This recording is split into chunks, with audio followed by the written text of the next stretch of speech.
Para introducir el tema de microgrupos de discipulado con pastores, quiero destacar 4 dimensiones. La primera es la diferencia entre pastoreo de pastores y microgrupos de discipulado. Hay 2 grandes formas que microgrupos se distinguen en la práctica de grupos de pastoreo de pastores. El primero es que microgrupos de discipulado son misionales y multiplicadores, debido al pacto del microgrupo y debido a rotar el liderazgo, cada persona teniendo 4 semanas seguidas de practicar ser líder y saber cómo liderar un otro microgrupo con facilidad. Segunda dimensión que microgrupos son diferentes que grupos de pastoreo de pastores, también es misional. Tiene a ver con el pastor se multiplicar para dentro de su iglesia. En el pastoreo de pastores siempre tuve mucha dificultad en que los pastores expresan lo que estaban experimentando para su propio equipo pastoral.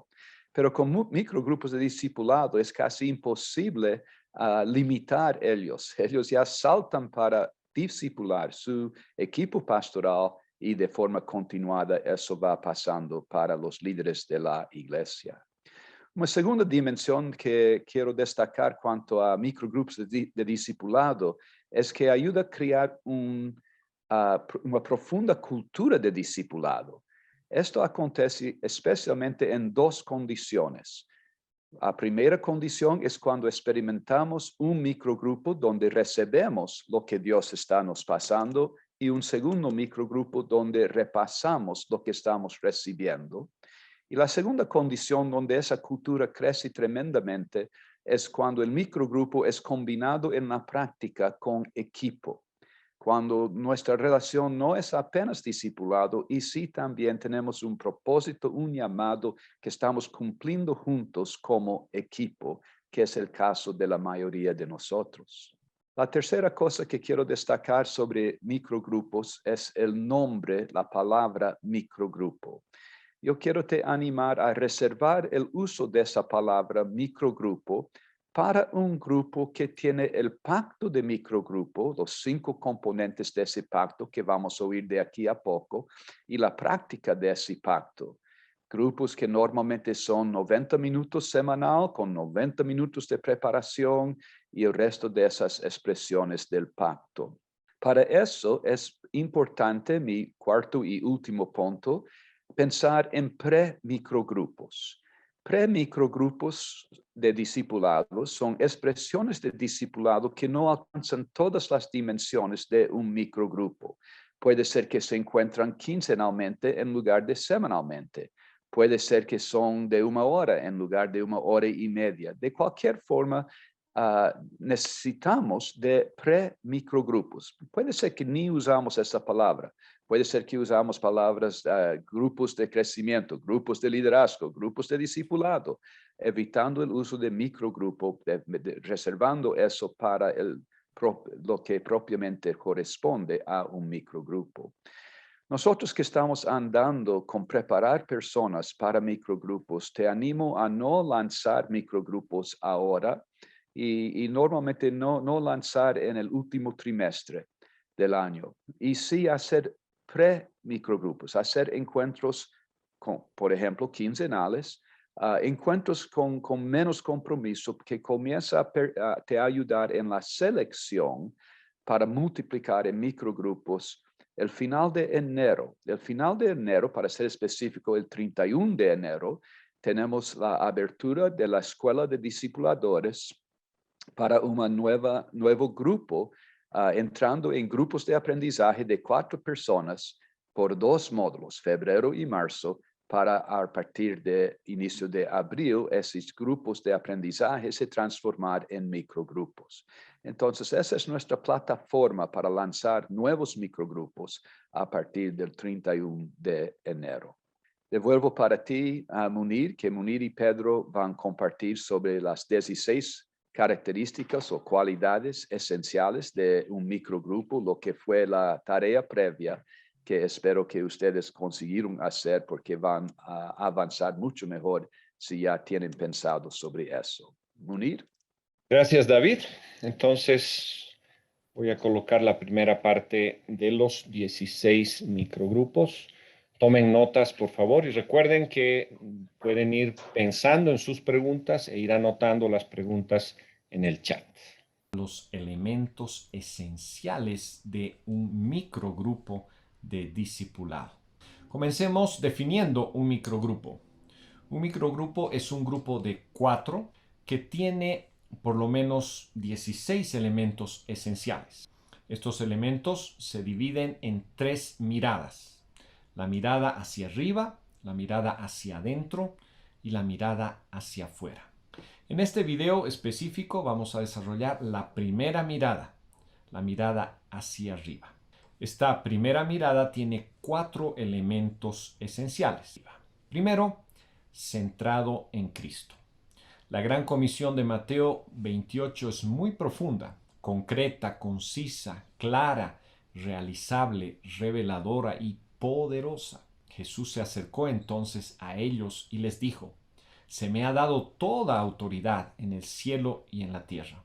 Por tanto, vayan y hagan discípulos de todas las naciones, bautizándolos en el nombre del Padre y del Hijo y del Espíritu Santo, enseñándoles a obedecer todo lo que les he mandado a ustedes, y les aseguro que estaré con ustedes siempre, todos los días, hasta el fin del mundo. Todos conocemos esta gran comisión, pero sería lindo verla en un enfoque profundo, entendiendo el corazón de la gran comisión que es el discipulado. Hay 2 dimensiones en esta gran comisión. La dimensión humana, al hacer discípulos, saliendo y yendo a cada pueblo, nación, en cada rincón del mundo entero, usando diferentes recursos, medios, métodos, estrategias.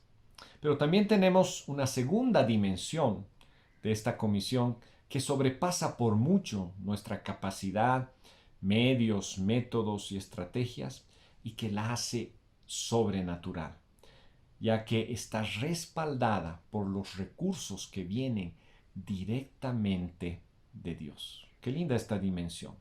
En primer lugar, es dada bajo su autoridad. El texto dice: se me ha dado toda autoridad en el cielo y en la tierra. Y todo es todo. No vamos solos, no vamos desprovistos, vamos y actuamos bajo la plena autoridad de Dios, que es similar a sus propósitos, su plena voluntad. Por lo tanto, tiene todo su respaldo. En segundo lugar, encontramos la frase en el nombre del Padre, del Hijo y del Espíritu Santo.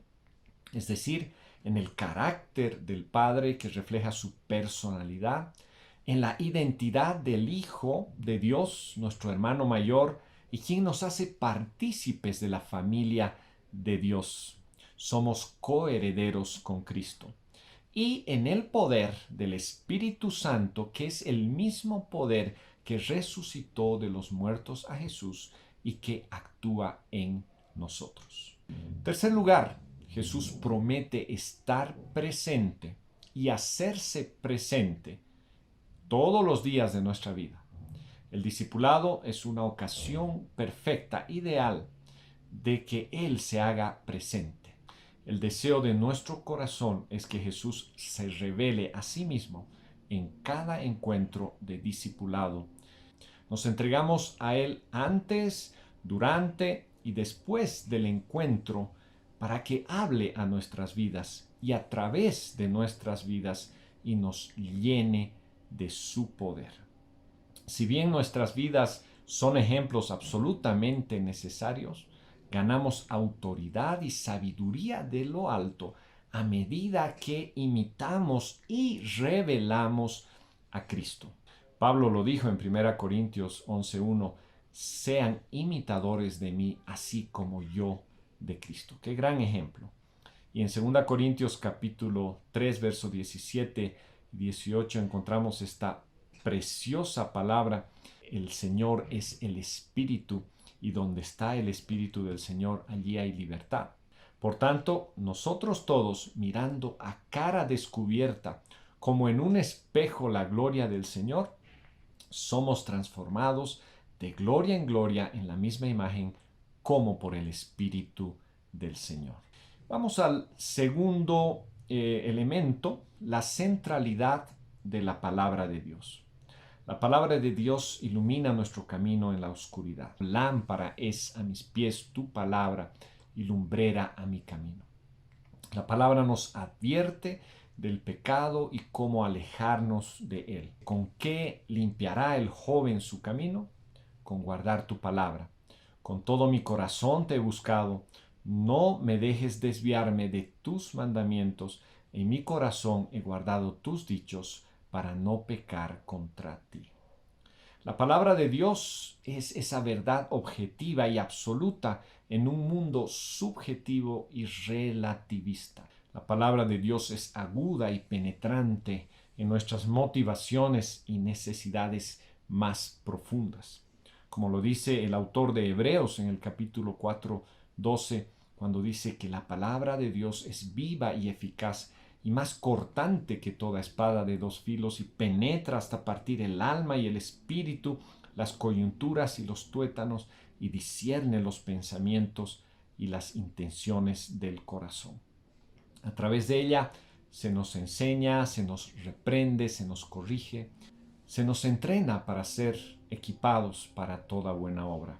Como dice en 2 Timoteo capítulo 3, 16 y 17, toda la escritura es inspirada por Dios y útil para enseñar, para redarguir, para corregir, para instruir en justicia, a fin de que el hombre y la mujer de Dios sean perfectos, es decir, completo, maduro, íntegro, enteramente preparado para toda buena obra. La clave de todo esto es que la Biblia no es simplemente un libro para leer o estudiar, sino un libro vivo, un libro dinámico, a través del cual escuchamos la voz de Dios y recibimos vida. Hay un poder grande en el estudio bíblico inductivo que nos lleva desde la observación o examinación del texto hacia la interpretación, el entendimiento del texto, hacia la aplicación realmente que transforma nuestras vidas. Pasemos al tercer elemento, escuchar la voz de Dios. Oír a Dios no debería ser algo extraño e inusual en nuestra vida como discípulos de Jesús. El Señor quiere hablarnos mucho más de lo que pensamos. El Espíritu Santo que mora en nosotros es la presencia misma de Jesucristo. Él nos convence de pecado, es decir, del vivir mal, de justicia y de juicio, nos revela cómo vivir correctamente. En Juan el Señor dijo, les conviene que me vaya, porque si no me fuera, no vendría el Consolador, mas si me fuera, Él vendrá y convencerá al mundo de pecado, de justicia y de juicio.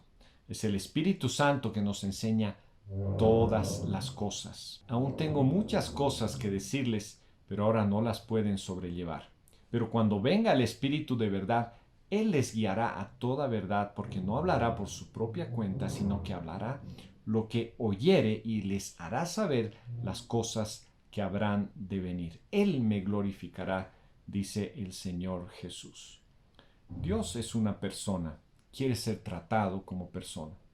La oración no solo debe ser hablar con Dios, sino escuchar a Dios. Es un diálogo, no un monólogo. Quiere que le hagamos preguntas, buenas preguntas, y que luego nos detengamos a escuchar sus respuestas. Y finalmente, este cuarto elemento, la flexibilidad. El enfoque no está en el material, sino en la vida de las personas. Aunque el material es muy bueno, las preguntas son excelentes, pero el enfoque es la vida de la persona.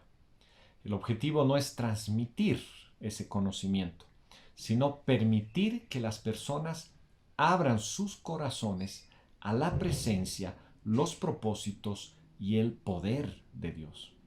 En cualquier reunión de grupo, la lección o el estudio es el mapa de ruta, solo una guía, pero es el Espíritu Santo el verdadero conductor. A menudo nos saca del camino que habíamos planeado. Cuando lo hace, seguimos su liderazgo con gozo. entrando en un encuentro divino. Y después de ese encuentro, si hay aún tiempo, volvemos a la guía, al mapa. Cuando el Espíritu no está guiando de una manera inusual, entonces continuamos con el guión. En algunos casos, el mapa de ruta puede ser lo suficientemente amplio como para que después del primer semestre el enfoque del grupo se identifique en las necesidades del grupo, en las áreas que quieren crecer, y eso se vuelve una práctica realmente que vamos más del manual, pero vamos más a la guía, al toque del Espíritu Santo, y eso llamamos flexibilidad. Hoy estaremos viendo 5 elementos de esos elementos esenciales mirando hacia adentro. Primer punto, preparación. El principio 10-90. Estamos siempre recordando este principio. Este principio dice de que solo el 10% del impacto de una reunión o evento ocurre en la reunión. El 90% del impacto ocurre en la preparación y seguimiento. Un grupo de discipulado se compromete a una preparación sustancial, aproximadamente 90 minutos cada semana, preparando la mente y el corazón en el estudio de las Escrituras. Me encanta el texto de Esdras, capítulo 7, versículo 10. En la versión Nueva Traducción Viviente dice: así fue porque Esdras había decidido estudiar y obedecer la ley del Señor y enseñar sus decretos y ordenanzas al pueblo de Israel. Qué hermosas y profundas palabras.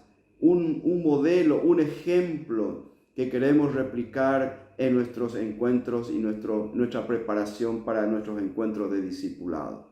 Preparando para oír a Dios. Jesús es un ejemplo para nosotros en cuanto a buscar oír a Dios en Juan 5, 19 al 20.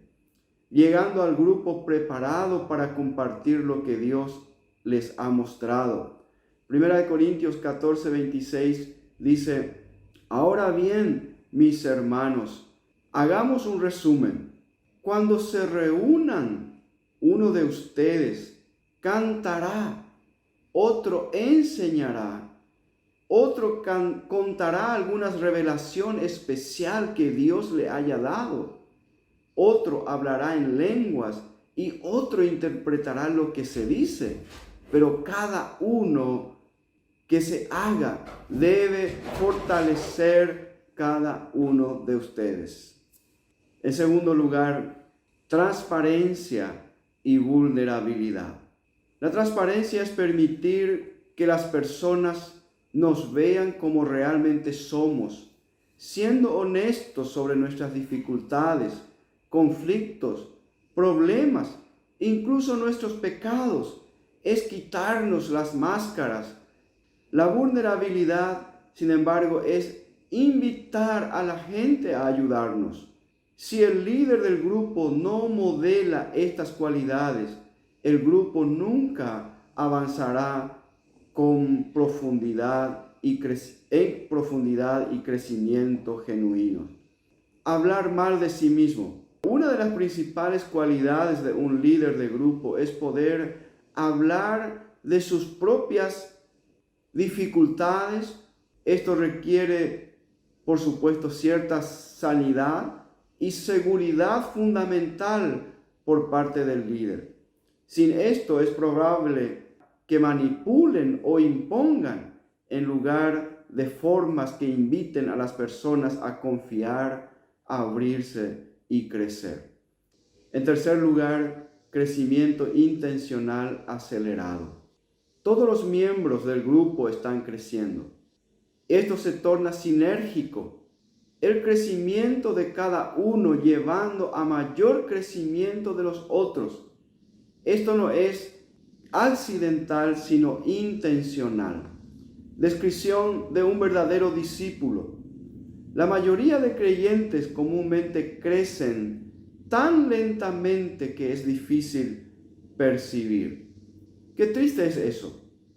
No poder percibir crecimiento en la vida de aquellos a quienes estamos liderando. Entonces, ser verdadero discípulo implica ir avanzando y que ese crecimiento sea visible. Crecen más accidentalmente que intencionalmente. En un grupo queremos desarrollar la profundidad y la confianza que nos permitirá identificar las áreas principales en las que necesitamos romper fortalezas y ver cambios importantes en la vida. Trae mucha alegría poder visualizar que aquellos que están caminando con nosotros están creciendo. Podemos ver cambios en ellos. En cuarto lugar, un plan de estudios. Si nos vamos a multiplicar con éxito, las personas van a saber qué están multiplicando. Para esto será muy útil hacer un guión, un mapa, un odre o una estructura. Sin la ayuda de un currículum, relativamente pocas personas se multiplicarían. Cuando estamos desarrollando un material y tenemos un material que estamos siguiendo, yo estoy animando a aquellos con quienes estoy caminando. Tú puedes estar reproduciendo este material automáticamente con otro grupo que tú estás levantando. Y las personas, habiendo compartido en este grupo conmigo el material, ellos saben lo que van a hacer cuando van a reproducir ese material. Es una gran bendición tener un plan de estudios, aunque no sea ese nuestro principal enfoque. Viendo más adelante vamos a ver que nuestro principal enfoque son las personas. Como nuestro propósito es el crecimiento intencional, es útil haber identificado previamente áreas específicas de crecimiento y tener un libro o un guía de estudio que se enfoque en eso. Ayuda mucho al líder no sentir que necesita crear un estudio para cada reunión. ¿A qué simplicidad nos lleva cuando ya tenemos un plan de estudio? Facilita también indicar la tarea previa para la próxima reunión. Estos son elementos tan esenciales para ir creando una cultura de discipulado por donde vamos caminando y con quienes nos vamos relacionándonos. Por último, en quinto lugar, aplicación. Entendemos que todo estudio, inclusive el estudio bíblico, sin aplicación, hace más mal que bien, aumentando conocimiento sin aumentar madurez o competencia. Cuán necesaria es la aplicación y enfatizar la aplicación en la vida de aquellos con quienes vamos caminando. Y para ello necesitamos profundizar y comprender estas verdades. La verdad en sí misma no transforma. Escuchen bien, la verdad en sí misma no transforma. La verdad en sí misma no nos da libertad. La verdad aplicada lo hace. Por eso que en las Escrituras pone tanto énfasis en ser hacedores de la palabra. Jesús dijo al final de su sermón en las montañas, dijo: cualquiera pues que me oye estas palabras y las hace, será semejante a un hombre prudente que edificó su casa sobre la roca. Escuchen, cualquiera que me oye estas palabras y las hace. Solo oír, solo conocer no nos lleva a ser un hombre prudente o sabio. En nuestros grupos dedicamos tiempo revisando la aplicación de la semana anterior antes de continuar sobre la aplicación de esta semana. ¡Cuánta riqueza recordar cómo estamos vivenciando la aplicación como resultado de la verdad que el Señor reveló a nuestros corazones hemos decidido! Una aplicación puede continuar de una semana a otra si es algo en lo que aún necesita crecer. Puede resultar del estudio, así como puede surgir de las necesidades y problemas urgentes de nuestras vidas. Generalmente desafiamos a las personas a dar pasos prácticos a la luz de sus necesidades, a la luz de sus dificultades, como asimismo a la luz de la verdad que el Señor nos está revelando. Una aplicación debe ser observable o medible.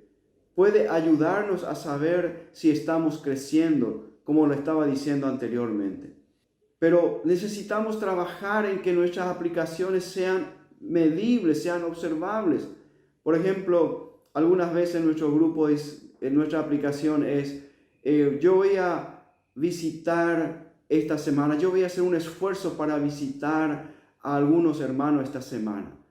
Eso es muy buena aplicación, pero todavía no es medible. Entonces, instamos a esos hermanos, a esos líderes a decir, ¿cuántas personas piensas que puedes visitar esta semana? Y por lo menos si coloca, voy a visitar una persona, 2 personas, pero eso ya hace que esa aplicación sea medible. Y en eso estamos trabajando tanto en nuestra vida personal como también con nuestros compañeros de luchas. Los elementos esenciales del discipulado enfocado hacia afuera de las personas. Vamos a ir viendo estos elementos. En primer lugar, participación. Crecemos en proporción a nuestra participación. Como Jesús, el líder discipulador hace buenas preguntas y facilita la participación del grupo. Las preguntas pueden seguir el patrón de los estudios de la Biblia del discipulado. Persona, palabra, persona. ¿Cómo se explica eso? Primero, cada estudio comienza con una pregunta sobre la vida de las personas con relación al tema. Luego sigue 3 o 4 preguntas inductivas sobre las escrituras relevantes. Y tercero, termina con una pregunta de aplicación para conectar con la vida de las personas y así avanzar. El líder tiene que saber que no es un maestro, sino un facilitador. Un buen discipulador hace preguntas.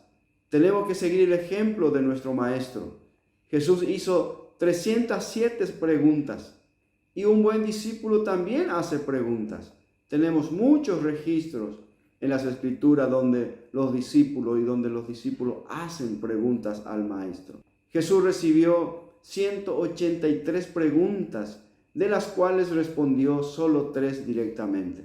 Alguien descubrió que un niño promedio de 4 años hace 407 preguntas al día. Jesús dice que a menos que seamos como niños, no entraremos en el reino de Dios. Mateo 18, 3 y 4. ¿Cuánto de eso podría incluir aprender a hacer preguntas? En segundo lugar, amor y apoyo. Un ambiente de gracia. Las investigaciones muestran que la desconfianza es a menudo la principal razón por la que los pastores y líderes no abren sus corazones.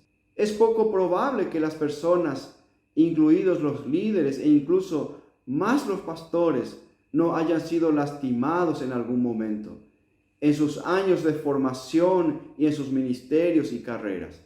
No se abrirán si no hay una atmósfera de gracia, amor y apoyo. Toda la enseñanza correcta y los principios correctos del discipulado sin amor no valen nada. Una esposa de un querido amigo y pastor de nuestro grupo de pastoreo de pastores dijo en una ocasión: este es el único lugar donde me siento normal. Qué hermosa expresión. Único lugar donde me siento normal, sin máscara, sin tener que disimular nada. Tercer lugar, rendición de cuentas. Cada uno rinde cuentas el área donde más quiere crecer y sus aplicaciones semanales. Esto es un privilegio y bendición y no un peso. Nuestras aplicaciones semanales pierden su valor sin seguimiento. Y es una bendición tener compañeros que nos pregunten sobre nuestros objetivos de crecimiento y pasos identificados para tal crecimiento. Esta rendición de cuentas no es algo impuesto. La responsabilidad no se impone, ni un grupo fuerza o presiona a alguien para que crezca en un área donde no quiere crecer. Normalmente no funciona bien rendir cuentas a un grupo, sino a una persona. Cuando tratamos de rendir cuentas a un grupo, nadie asume la responsabilidad.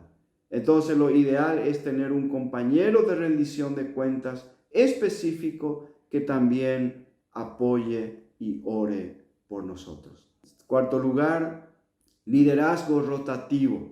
Luego de 4 a 6 semanas, el liderazgo se rota para que todos aprendan a liderar.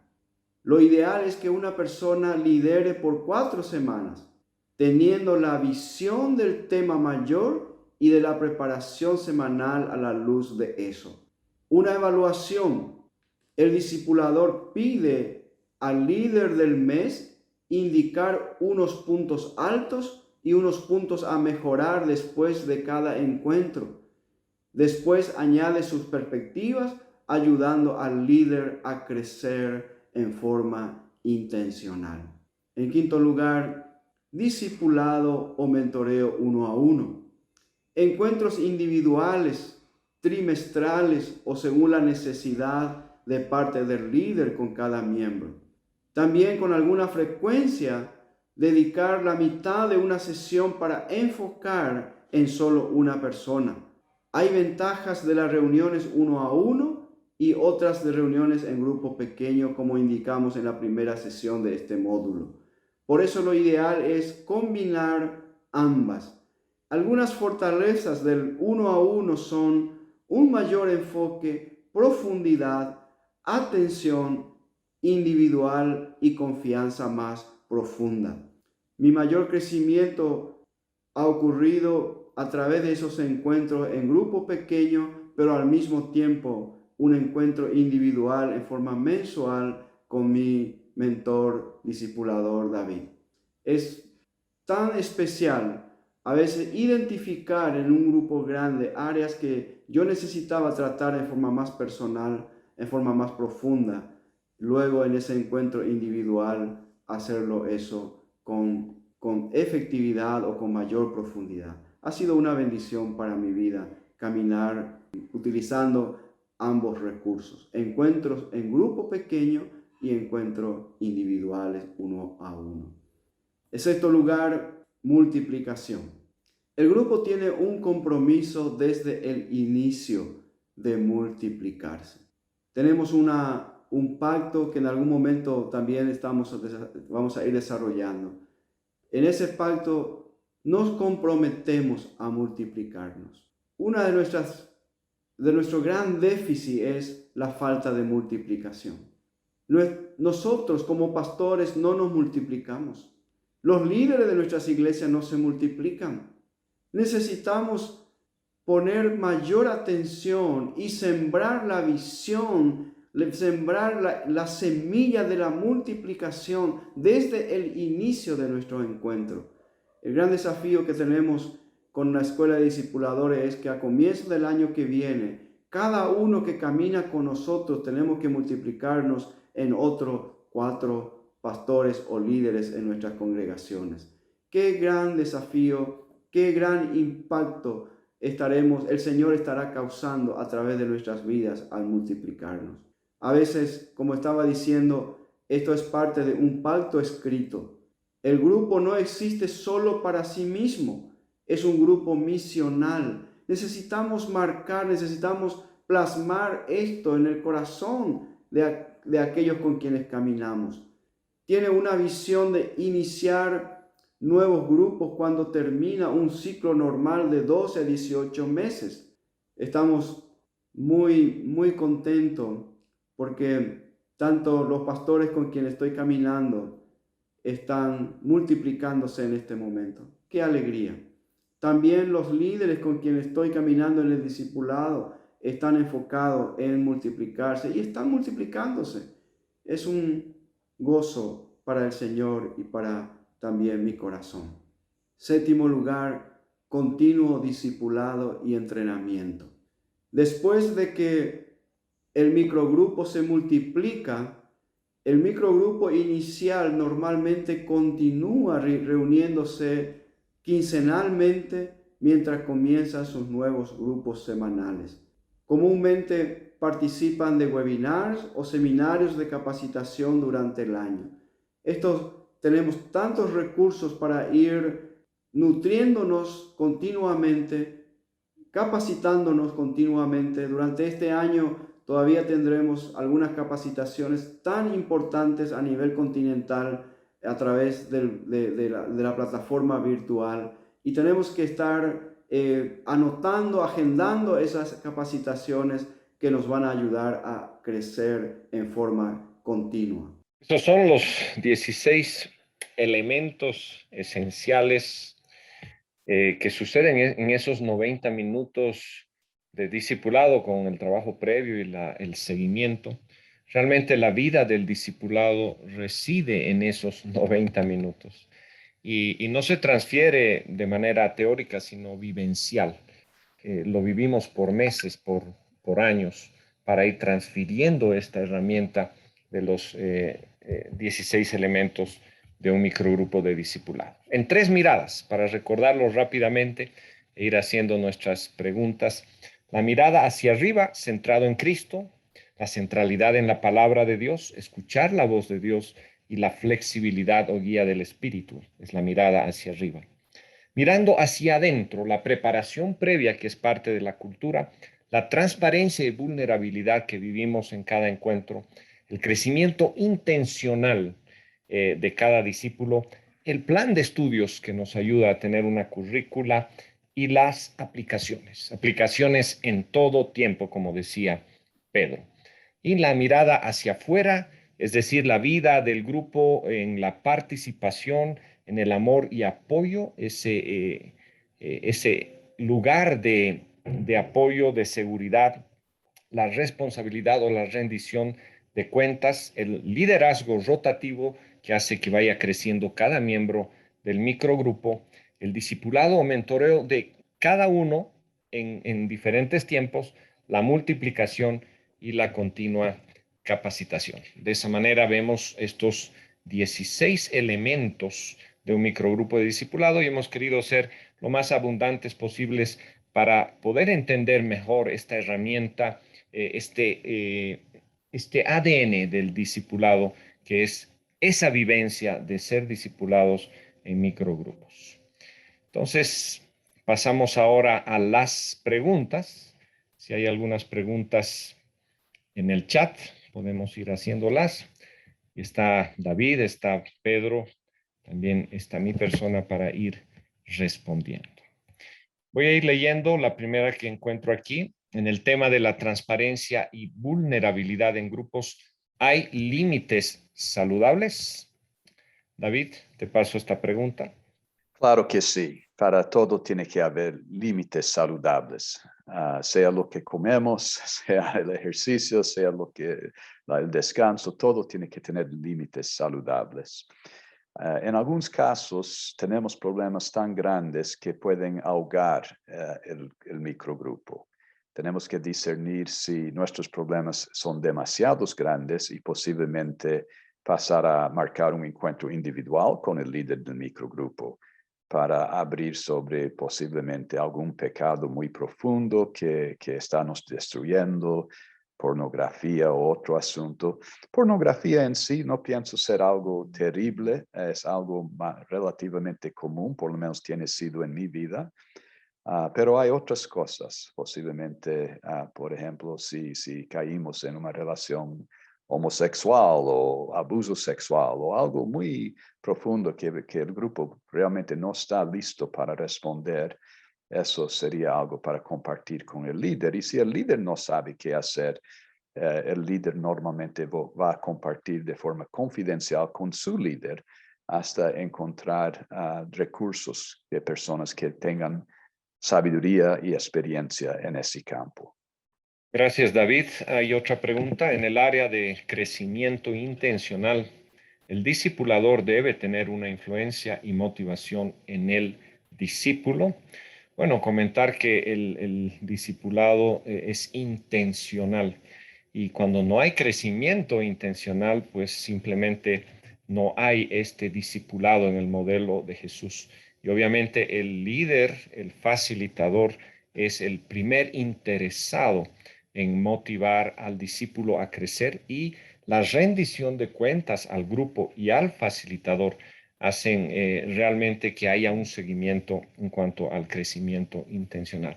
Metas de crecimiento. En nuestros grupos de discipulado con pastores hemos avanzado bastante, incluso en establecer metas en varias áreas. Estamos trabajando en 5 áreas diferentes de nuestra vida y en estas áreas hemos estado anotando específicamente metas de crecimiento y haciendo planes de acción respecto a las metas de crecimiento, como decía Pedro, para que sea también medible y para que vayamos viendo realmente ese crecimiento en ese periodo que vive y crece y se multiplica nuestros microgrupos. Un breve comentario. Cuando yo oí esa pregunta, si el discipulador debe tener influencia, yo pensé, no entiendo ni por qué que está preguntando. Pero cuando paré para preguntar para mí mismo un poco más, la respuesta es sí, debe tener influencia y no dirección. Nosotros como discipuladores no debemos imponer nuestra perspectiva. Hasta cuando hablo de algo bíblico, algo que las escrituras dicen, yo llamo a la persona no a me obedecer o a sentir que está obligado a cumplir lo que la Biblia dice, y sí que la persona ore sobre eso, oiga a Dios, que haya alguna motivación interna y no apenas motivación externa de agradar a mí.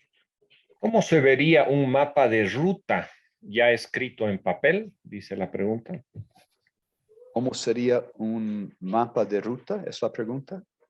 Y la pregunta dice, ¿cómo se vería un mapa de ruta? Estoy tratando de entender quizás cuál es el rol que tiene el material o el mapa en el discipulado. Perfecto. Entonces, nosotros normalmente caminamos con los módulos de discipulado de la Biblia de discipulado. La Biblia todavía está en portugués. De aquí a un año debe salir en español.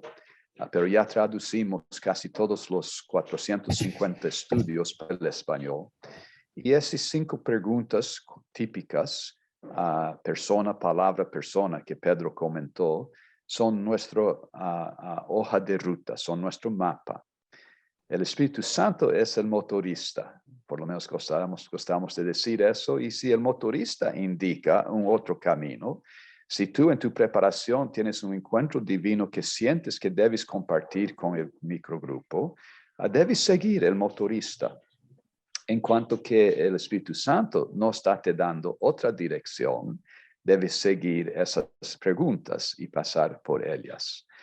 Si el Espíritu Santo te da otra dirección y terminas esa caminada en esa dirección, entonces no teniendo otra dirección, vuelves a la hoja de ruta, posiblemente a esa altura, saltando algunas preguntas, para normalmente cerrar con la pregunta de aplicación, que siempre es la última pregunta.